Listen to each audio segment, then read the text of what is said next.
नमस्कार, मैं हूँ सुकृति रॉय और आप देख रहे हैं वन इंडिया हिंदी। कांग्रेस के महासचिव और पूर्वी उत्तर प्रदेश की प्रभारी प्रियंका गांधी वाराणसी से प्रधानमंत्री नरेंद्र मोदी के खिलाफ चुनाव लड़ सकती हैं। सूत्रों से मिली जानकारी के मुताबिक प्रियंका ने खुद चुनाव लड़ने के लिए हामी भर दी है, लेकिन इस बार में अंतिम फैसला कांग्रेस अध्यक्ष और उनके भाई राहुल गांधी और प्रियंका की मां सोनिया गांधी को लेना है। पार्टी में महासचिव बनने के बाद प्रियंका काफी सक्रिय हैं और लगातार पार्टी के लिए यूपी के विभिन्न इलाकों में प्रचार कर रही है। पिछले दिनों उन्होंने एक समर्थक के सवाल पर वाराणसी से मोदी के खिलाफ चुनाव लड़ने की भी बात कही थी। सपा, बसपा और रालोद ने महागठबंधन करके कांग्रेस के लिए यूपी में सिर्फ 2 सीटें छोड़ी, तो आखिर कांग्रेस ने अपना वो पत्ता चला ही दिया जिसको वो अपना तुरूप का इक्का बताती रही, यानी प्रियंका गांधी वाड्रा की सियासत में औपचारिक एंट्री हो गई। पूर्वी यूपी की प्रभारी महासचिव प्रियंका गांधी ने अपने पहले दौरे की शुरुआत प्रयाग से बनारस तक बोट यात्रा के जरिए की। बनारस में बाबा काशी विश्वनाथ के मंदिर दर्शन भी किए, शहीदों के परिजनों से भी मिली और रोड शो भी किया। इसके बाद कयास लगे कि क्या प्रियंका लोकसभा चुनाव लड़ेंगी। सूत्रों की माने तो प्रियंका खुद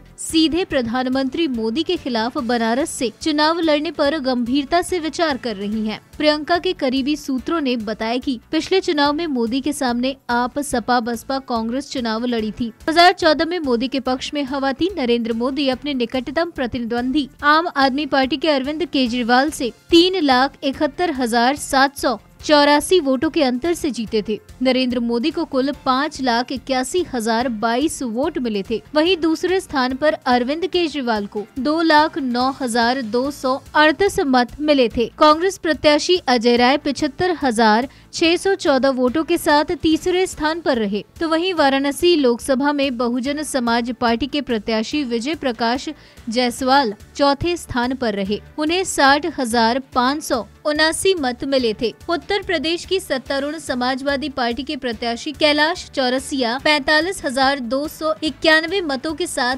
5वें स्थान पर रहे। बता दें कि प्रियंका के करीबियों का कहना है कि मोदी विरोध का वोट एकजुट करें तो 2014 में ही मोदी की जीत का अंतर खासा घट जाता और अब तो मोदी लहर है ही नहीं। इसलिए अगर प्रियंका जैसा मजबूत चेहरा बना मोदी चुनावी मैदान में होता है तो बनारस फतेह हो सकती है, लेकिन इसके लिए सपा और बसपा को भी प्रियंका के पक्ष में आना होगा, जो काफी हद तक संभव है। खुद प्रियंका भी इसको लेकर बेहद गंभीर है। इसलिए जब बंद कमरे में रायबरेली के कार्यकर्ताओं से किसी भी सीट से चुनाव लड़ने की मांग की तो प्रियंका ने मुस्कुराते हुए कहा कि बनारस से लड़ जाऊं क्या। वहीं इसके बाद जब प्रियंका गांधी से बनारस से लड़ने पर सवाल किया गया तो वो तपाक से बोली कि मैं तैयार हूँ, पार्टी फैसला करेगी, जो पार्टी कहेगी वो करूंगी। कुल मिलाकर आज भी प्रियंका के करीबी ने प्रियंका के बनारस से लड़ने की बात पर कहा कि इस मामले पर प्रियंका और पार्टी गंभीरता से विचार कर रही हैं। वैसे तो शुरुआत से ही प्रियंका चुनाव लड़ने के बजाय यूपी में पार्टी को मजबूत करने के मूड में है, लेकिन बड़ी चुनौती के मद्देनजर वो बनारस से लड़ने को तैयार हैं। हालांकि आखिरी फैसले से पहले वो बाकी विपक्षी दलों का रुख और राहुल, सोनिया समेत